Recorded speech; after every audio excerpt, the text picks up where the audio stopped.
Vous imaginez le plus beau château du monde. Des murs couverts d'or, des miroirs à perte de vue. Le symbole ultime du luxe et du raffinement français. Mais ce que vous ne savez pas, c'est que Versailles sentait l'urine. Partout, dans les couloirs, derrière les rideaux, dans les recoins des salons les plus prestigieux. Les courtisans se soulageaient où ils pouvaient, parce qu'il n'y avait presque pas de toilettes. Pas assez pour 3000 personnes qui vivaient là. Alors ils faisaient ça debout, discrètement, dans les escaliers, contre les murs. Et personne ne disait rien, c'était normal. Le palais du roi Soleil était magnifique, et il puait. Un paradoxe qui révèle une vérité incroyable sur cette époque de faste et de crasse, où l'apparence comptait plus que tout, même si la réalité derrière le décor était absolument répugnante. Avant de commencer, dites-moi en commentaire d'où vous regardez cette vidéo. Et abonnez-vous maintenant, parce que je vous promets, chaque semaine je vous révèle des vérités oubliées sur l'histoire de France qui vont vous choquer autant que celle-ci. Alors, c'est parti. Versailles est le monument le plus visité de France. Chaque année, des millions de touristes traversent ces galeries dorées. Ils admirent les fresques, les lustres, les miroirs qui reflètent la lumière à l'infini. Ils imaginent les bals somptueux, les robes à paniers, les perruques poudrées. Ils rêvent d'une époque de raffinement absolu, mais personne ne leur dit la vérité. Personne ne leur explique que cette splendeur cachait une réalité absolument répugnante. Que derrière ces murs dorés, derrière ces tapisseries précieuses, se déroulait quelque chose d'inimaginable pour nous aujourd'hui. Quelque chose qui transformait le plus beau palais du monde en un lieu insupportable. Parce que Versailles puait, vraiment. Pas un peu, pas de temps en temps. Tout le temps, Louis XIV a construit ce palais pour éblouir l'Europe entière, pour montrer la puissance de la France, pour imposer sa vision d'un roi absolu qui contrôle tout. Il a dépensé des fortunes. Il a employé des milliers d'ouvriers. Il a créé des jardins à perte de vue, des fontaines qui dansaient, des salons où chaque détail était pensé pour impressionner. Mais il a oublié quelque chose, un détail que personne n'osait mentionner, un problème si gênant qu'on préférait l'ignorer plutôt que de le résoudre. Il n'y avait presque pas de toilettes. Vous avez bien entendu. Dans un château qui comptait plus de 2300 pièces, il n'existait que quelques dizaines de lieux d'aisance, peut-être une centaine dans le meilleur des cas. Et ces toilettes étaient réservées aux appartements royaux, aux princes, aux ducs les plus importants. Pour les autres, c'est-à-dire la majorité des 3000 personnes qui vivaient à Versailles en permanence, il fallait se débrouiller autrement. Et par se débrouiller, je veux dire improviser. Les courtisans qui assistaient au lever du roi, ceux qui passaient leur journée à attendre dans les antichambres, ceux qui participaient aux cérémonies interminables, tous ces gens devaient bien se soulager quelque part. Ils ne pouvaient pas traverser la moitié du château, ils ne pouvaient pas quitter leur poste. Ils ne pouvaient pas manquer le moment où le roi passerait devant eux. Alors ils faisaient ça sur place, derrière un rideau, dans un recoin d'escalier, contre un mur, dans les jardins, quand c'était possible. Mais souvent, ils n'avaient même pas le temps d'aller dehors. Les témoignages de l'époque sont formels. Le duc de Saint-Simon, qui a vécu à Versailles pendant des décennies, raconte dans ses mémoires que l'odeur était insupportable, surtout dans les escaliers, surtout dans les couloirs secondaires. Il décrit des courtisans qui se soulagent debout, rapidement, en espérant que personne ne les remarque. Madame Palatine, la belle-sœur du roi, va encore plus loin. Elle écrit dans ses lettres que les gens urinent partout, dans les passages, derrière les portes. Elle parle d'une puanteur qui vous prend à la gorge dès que vous quittez les grands salons d'apparat. Et ce n'est pas tout. Parce qu'il ne s'agissait pas seulement d'urine. Les matières fécales aussi posaient problème. Certains courtisans utilisaient des chaises percées portables. Des domestiques les suivaient partout avec ces sièges d'aisance. Mais ensuite, il fallait vider ces chaises quelque part. Et ce quelque part, c'était souvent par la fenêtre, oui, par la fenêtre. Les employés du palais jetaient le contenu des pots de chambre directement dans les cours intérieures, dans les fossés, dans les recoins des jardins, parfois même sur les toits en terrasse.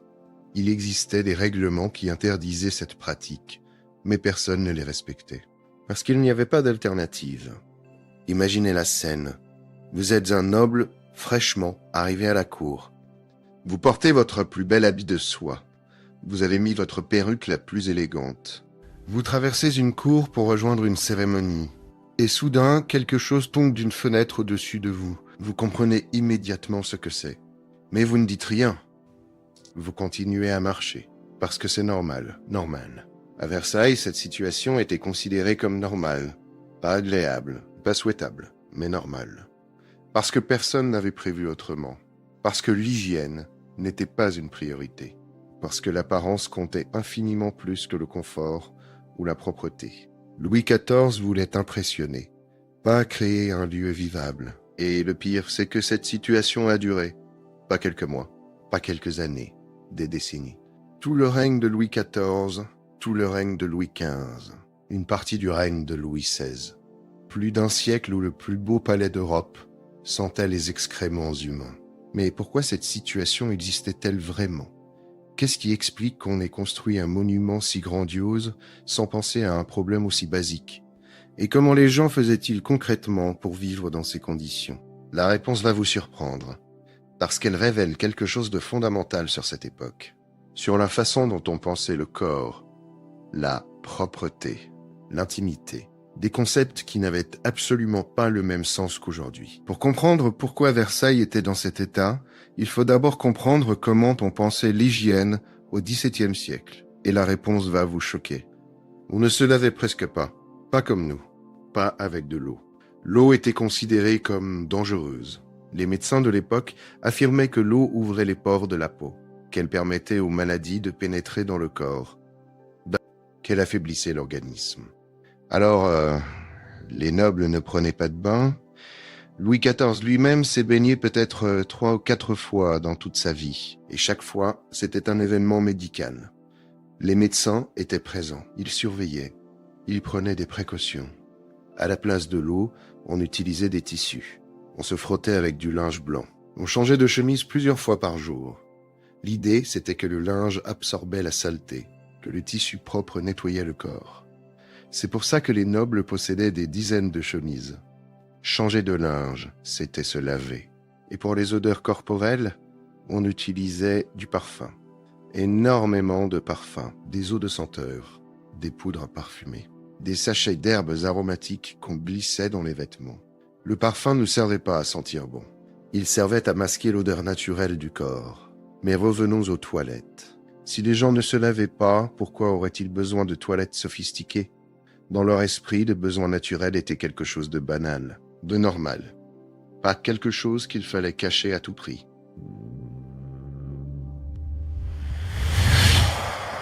L'intimité n'existait pas comme aujourd'hui. Les nobles vivaient entourés de domestiques. Ils s'habillaient devant des dizaines de personnes. Ils mangeaient en public. Ils dormaient parfois dans des chambres où d'autres personnes circulaient. Le roi lui-même se levait et se couchait devant toute la cour. Alors se soulager devant quelqu'un, ou dans un lieu semi-public, ce n'était pas vraiment un problème. C'était gênant, oui, mais pas choquant, pas immoral. Et puis, il y avait une raison pratique, une raison que personne ne voulait admettre ouvertement. Versailles n'avait pas été conçu pour qu'on y vive. Au départ, c'était un pavillon de chasse, un petit château où Louis XIV venait se détendre. Puis il a décidé d'en faire sa résidence principale. Il a agrandi, ajouté des ailes, créé des galeries, multiplié les salons. Mais il n'a jamais vraiment pensé aux infrastructures de base, parce que son objectif n'était pas le confort. Son objectif était le contrôle. En installant toute la noblesse de France à Versailles, Louis XIV les gardait sous surveillance. Les nobles devaient être présents, participer aux cérémonies, assister au lever du roi, au coucher du roi, au repas, aux promenades. Leur vie entière tournait autour du roi. Et s'ils voulaient obtenir une faveur, une pension, une charge, un titre, ils devaient être vus, être remarqués, se tenir au bon endroit au bon moment. Impossible de partir, impossible de s'absenter, même pour aller aux toilettes. Alors ils se débrouillaient. Certains utilisaient des bourdalous. C'étaient des sortes de pots de chambre oblongs adaptés aux femmes. Elles pouvaient les glisser sous leurs jupes pendant les longues cérémonies. Discrètement, sans que personne ne remarque vraiment. Les hommes, eux, utilisaient les recoins, les escaliers secondaires, les passages sombres. Il y avait une sorte de code non écrit. Cependant, la BR, certains endroits étaient tacitement acceptés, comme des lieux où on pouvait se soulager. Les escaliers de service, les couloirs qui menaient aux cuisines, les coins des cours intérieures. Mais le plus étrange, c'est que personne ne nettoyait vraiment. Il existait bien des employés chargés de l'entretien, mais ils étaient largement insuffisants pour un palais de cette taille. Ils passaient un coup de balai dans les grandes galeries. Ils lavaient les sols des appartements royaux. Mais les escaliers secondaires, les couloirs de service, les recoins sombres, tout ça restait sale. Pendant des semaines, pendant des mois, les contemporains parlent d'une odeur omniprésente, d'une puanteur qui vous saisit dès que vous quittez les zones d'apparat. Madame de Maintenon, la seconde épouse de Louis XIV, se plaint régulièrement dans sa correspondance. Elle dit que l'odeur lui donne mal à la tête, qu'elle ne peut pas supporter certaines parties du château. Et ce n'était pas seulement l'urine et les excréments. Il y avait aussi les ordures. Les restes de nourriture jetés n'importe où. Les carcasses d'animaux abandonnés dans les cours. Les eaux sales déversées par les fenêtres. Tout se mélangeait. Tout stagnait. En été, c'était pire. La chaleur amplifiait les odeurs. Les mouches envahissaient le palais. Les miasmes devenaient insupportables. Certains courtisans tombaient malades. D'autres s'évanouissaient pendant les cérémonies. Mais personne ne changeait rien, parce que l'étiquette était plus importante que le confort. L'étiquette. Voilà encore ce mot. À Versailles, tout était réglé par l'étiquette, des règles strictes qui définissaient qui pouvait faire, quoi, où et quand. Qui avait le droit de s'asseoir en présence du roi, qui pouvait lui parler, qui pouvait traverser telle galerie. Des règles absurdes, complexes, rigides. Mais aucune règle pour l'hygiène. Aucune règle pour la propreté, parce que ce n'était pas important. Ce qui comptait, c'était l'apparence, le spectacle, la mise en scène du pouvoir. Alors les nobles portaient des habits somptueux qui cachaient des corps sales. Ils se parfumaient à outrance pour masquer les odeurs. Ils vivaient dans des salons dorés qui sentaient la merde, et ils trouvaient ça normal. Voilà le paradoxe de Versailles. Le symbole ultime du raffinement français était en réalité un lieu profondément insalubre. Un lieu où le luxe côtoyait la crasse, où la beauté masquait la puanteur. Mais il y a quelque chose d'encore plus troublant. Parce que cette situation ne concernait pas seulement les courtisans. Elle concernait aussi le roi lui-même. Louis XIV était l'homme le plus puissant d'Europe. Il se faisait appeler le roi Soleil. Il prétendait régner par la grâce de Dieu. Il vivait dans un palais qui coûtait des fortunes. Mais lui aussi devait faire face à ce problème. Parce que même le roi n'avait pas vraiment de toilette. Oh, il avait une chaise percée. Une belle chaise percée, évidemment. Recouverte de velours rouge, avec des accoudoirs sculptés, placés dans un petit cabinet adjacent à sa chambre. Mais c'était tout. Pas de système d'évacuation sophistiqué. Pas de plomberie moderne. Juste une chaise avec un pot en dessous. Et ce pot, il fallait le vider. Plusieurs fois par jour. C'était le travail d'un domestique spécifique. Un homme qui avait cette charge. Qui portait le pot à travers les couloirs. Qui allait le déverser dehors. Un travail répugnant, mais un travail de cour. Un privilège même. Parce qu'il vous donnait accès aux appartements royaux. À Versailles, tout était hiérarchisé.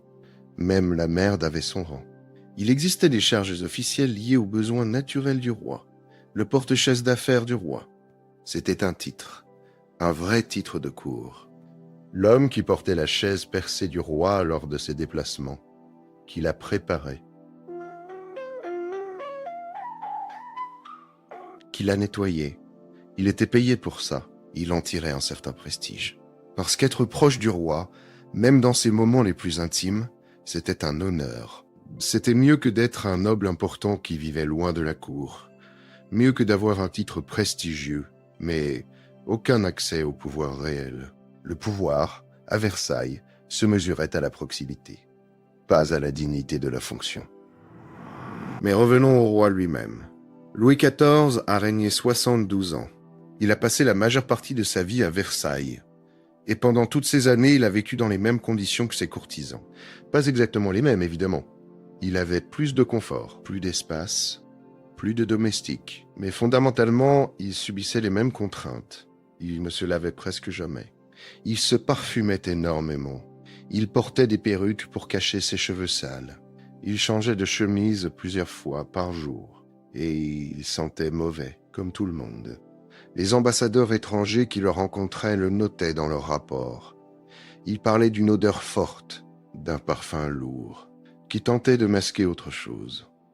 Il décrivait un homme qui suait abondamment sous ses habits épais, qui portait des couches de vêtements même en été, parce que l'étiquette l'exigeait. Le roi devait toujours être habillé de façon somptueuse, peu importe la température, peu importe l'inconfort. L'apparence primait surtout, et cette apparence incluait de cacher les réalités du corps, les odeurs, les besoins, les faiblesses.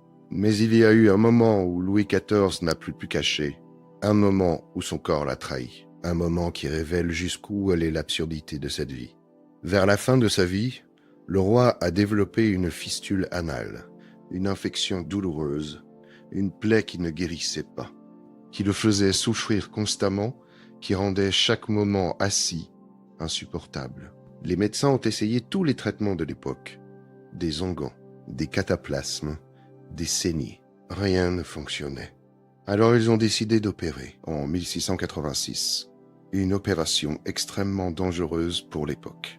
Ils ont taillé dans les chairs, sans anesthésie.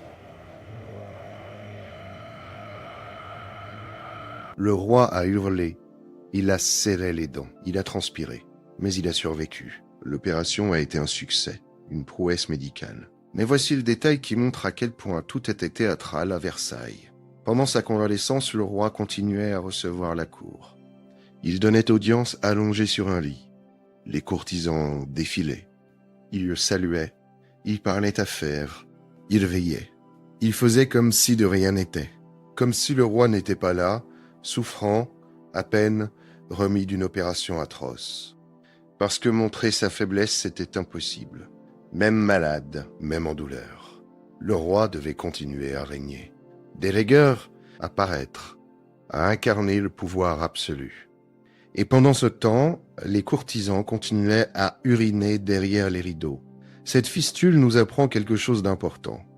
Elle montre que même avec tout l'or du royaume, même avec les meilleurs médecins, même avec un palais gigantesque, Louis XIV ne pouvait pas échapper aux réalités du corps humain. Il était un homme qui transpirait, qui sentait mauvais, qui avait besoin d'aller aux toilettes, qui tombait malade, un homme dans un corps qui vieillissait, qui pourrissait lentement. Mais il ne pouvait pas l'admettre, parce que son pouvoir reposait sur une illusion. L'illusion qu'il était différent, supérieur, presque divin.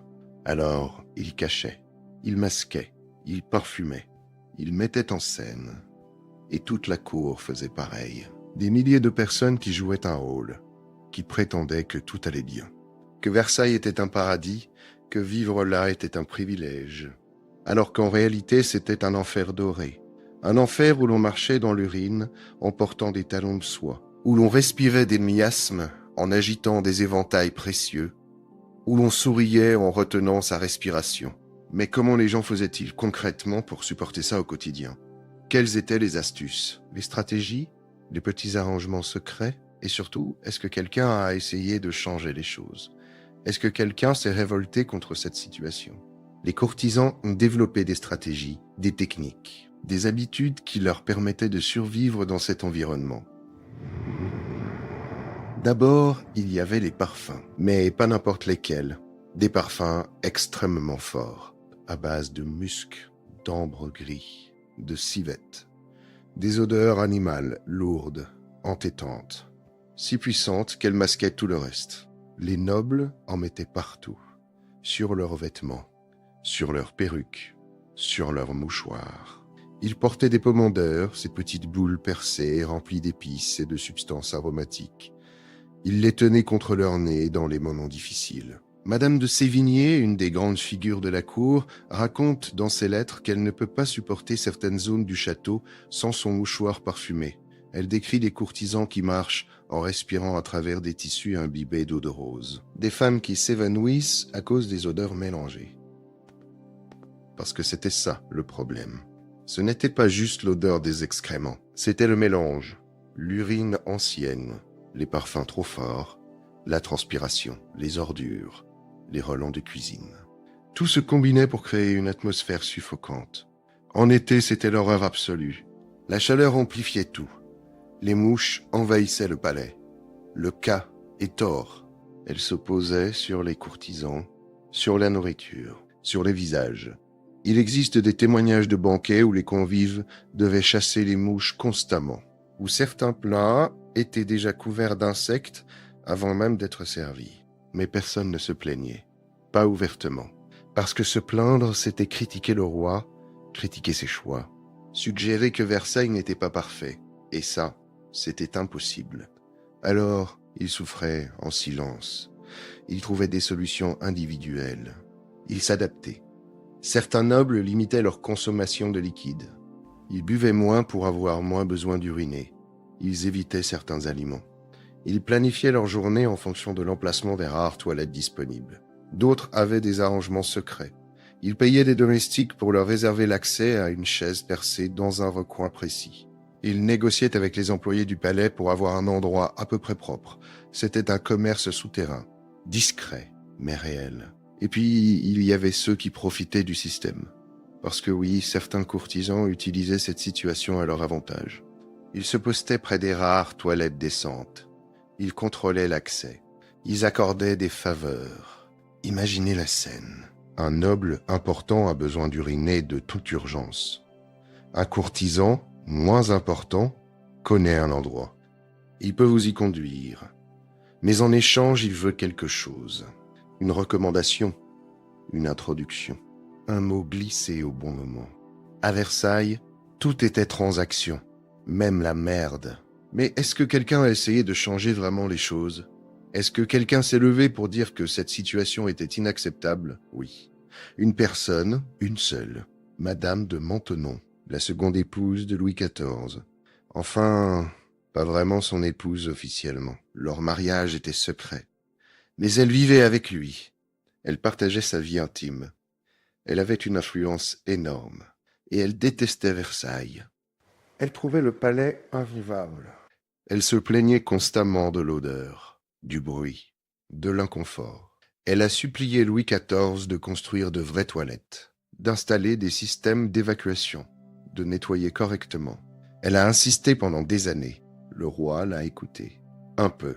Il a fait installer quelques toilettes supplémentaires. Il a ordonné des nettoyages plus réguliers dans certaines zones. Il a fait aménager des appartements plus confortables pour elle, à l'écart du tumulte de la cour, mais fondamentalement rien n'a changé.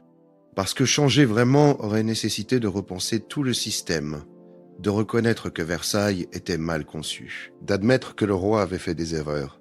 Et ça, Louis XIV ne pouvait pas le faire. Son orgueil l'en empêchait. Son image l'en empêchait.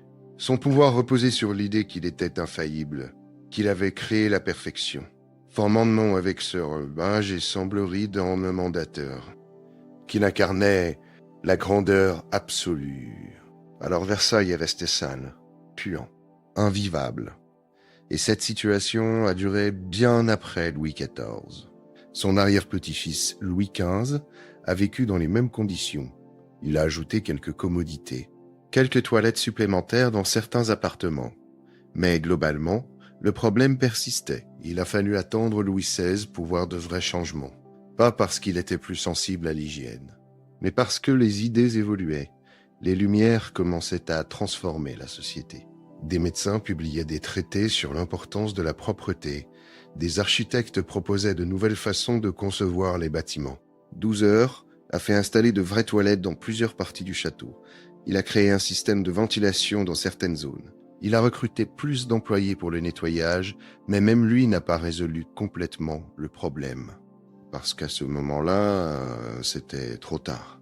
Versailles était devenu le symbole d'un ancien monde, un monde de privilèges absurdes, de gaspillage, d'inégalités insupportables. Un monde où les nobles vivaient dans le luxe et la saleté, pendant que le peuple crevait de faim. Et en 1789, tout s'est effondré. La Révolution a chassé la famille royale. Elle a vidé le palais. Elle a mis fin à ce système qui durait depuis plus d'un siècle. Et vous savez ce que les révolutionnaires ont trouvé quand ils ont envahi Versailles? Quand ils ont parcouru ces galeries abandonnées? Des montagnes d'ordures, des couloirs couverts d'excréments séchés, des salons magnifiques envahis par la crasse, des années d'accumulation, des décennies de saleté que personne n'avait jamais vraiment nettoyées. Les révolutionnaires ont été choqués. Ils s'attendaient à trouver de l'or, des trésors, des richesses accumulées. Et ils ont trouvé ça aussi. Mais ils ont surtout trouvé la vérité derrière la façade. Le plus beau palais du monde était pourri de l'intérieur. Les témoignages de l'époque parlent d'une puanteur insupportable dans les parties abandonnées du château, d'escaliers inutilisables tellement ils étaient sales, de pièces entières condamnées parce que l'odeur était trop forte. Certains révolutionnaires ont voulu tout brûler, détruire ce symbole de la monarchie. Mais d'autres ont insisté pour le préserver, pour le transformer en musée, pour que le peuple puisse voir comment vivaient vraiment ces nobles qui prétendaient être supérieurs, et c'est exactement ce qui s'est passé. Versailles est devenu un musée, un monument, un lieu où l'on vient admirer le passé, mais un passé nettoyé, purifié, où toutes les traces de cette réalité répugnante ont été effacées. Aujourd'hui, quand vous visitez Versailles, vous voyez des parquets cirés, des miroirs étincelants, des dorures brillantes. Tout est propre, impeccable, magnifique. Les guides vous parlent des bals somptueux ou des fêtes grandioses, de la vie raffinée de la cour. Ils vous montrent la chambre du roi, la galerie des glaces, les jardins à la française. Mais ils ne vous parlent pas de l'odeur. Ils ne vous expliquent pas que ces escaliers servaient de toilettes publiques, que ces rideaux cachaient des traces d'urine, que ces salons magnifiques sentaient la merde. Parce que cette vérité gâcherait l'image. Elle détruirait le mythe. Elle montrerait que cette époque de grandeur était aussi une époque de crasse. Et c'est là que se trouve la leçon la plus importante de cette histoire. Versailles nous apprend quelque chose de fondamental sur le pouvoir, sur l'apparence, sur la différence entre ce qu'on montre et ce qu'on cache. Louis XIV a construit le palais le plus impressionnant du monde. Il a créé un spectacle permanent. Il a mis en scène sa propre grandeur. Il a obligé toute la noblesse de France à participer à cette comédie, à jouer ce rôle, à prétendre que tout était parfait. Mais derrière cette façade dorée, il y avait la réalité. Une réalité faite de corps qui puent, de besoins naturels qu'on ne peut pas contrôler, de saleté qu'on ne peut pas vraiment cacher. Le roi Soleil voulait être un dieu, mais il restait un homme qui devait uriner comme tout le monde, qui sentait mauvais comme tout le monde, qui vieillissait comme tout le monde. Et tous ces courtisans qui se battaient pour être près de lui, qui passaient leur journée à attendre son regard, qui sacrifiaient leur confort et leur dignité pour un sourire du roi, ils étaient prisonniers d'une illusion. Ils vivaient dans un palais magnifique qui était en réalité une cage puante. Voilà pourquoi cette histoire est importante, pas juste parce qu'elle est choquante. Pas juste parce qu'elle révèle des détails répugnants sur le passé, mais parce qu'elle nous montre comment le pouvoir fonctionne vraiment. Comment on construit des mythes. Comment on crée des apparences. Et surtout, comment ces apparences peuvent masquer des réalités absolument opposées. Versailles était censé incarner la perfection française, la civilisation suprême, le raffinement absolu. Et pendant plus d'un siècle, tout le monde a fait semblant d'y croire. Les nobles qui y vivaient, les visiteurs qui venaient de toute l'Europe, les artistes qui le célébraient dans leurs œuvres. Mais la vérité, c'est que ce palais était construit sur un mensonge tellement énorme que personne n'osait le dénoncer, parce que dénoncer ce mensonge aurait détruit tout le système. Alors ils ont continué, jour après jour, année après année, génération après génération. Ils ont uriné derrière les rideaux, ils ont jeté leurs excréments par les fenêtres, ils ont marché dans la merde en portant des chaussures à talons rouges, et ils ont appelé ça la civilisation. Aujourd'hui, quand nous regardons cette époque, nous sommes fascinés. Nous admirons les robes, les perruques, l'architecture, la musique. Nous rêvons de cette France glorieuse, de cette cour brillante. Mais nous oublions la réalité. Nous oublions que cette splendeur cachait une horreur quotidienne, que ces gens magnifiques vivaient dans des conditions que nous ne supporterions pas une seule journée. Et peut-être que c'est ça, la vraie leçon de Versailles. que derrière chaque image de perfection se cache une réalité beaucoup plus complexe, beaucoup plus sale, beaucoup plus humaine. Que le pouvoir et la grandeur ont toujours un prix qu'on ne voit pas sur les tableaux, qu'on ne raconte pas dans les livres d'histoire, mais qui existait, qui était réel, qui affectait des milliers de vies. La prochaine fois que vous verrez une image de Versailles, que vous admirerez une peinture de la cour de Louis XIV, que vous écouterez de la musique baroque, souvenez-vous de cette vérité. Souvenez-vous qu'au même moment, quelqu'un urinait derrière un rideau, que l'odeur était insupportable, que le plus beau palais du monde puait la merde. Parce que c'est ça l'histoire vraie. Pas celle des livres, pas celle des films, mais celle des corps, des odeurs, des besoins qu'on ne peut pas nier. L'histoire de l'humanité dans toute sa splendeur et dans toute sa crasse.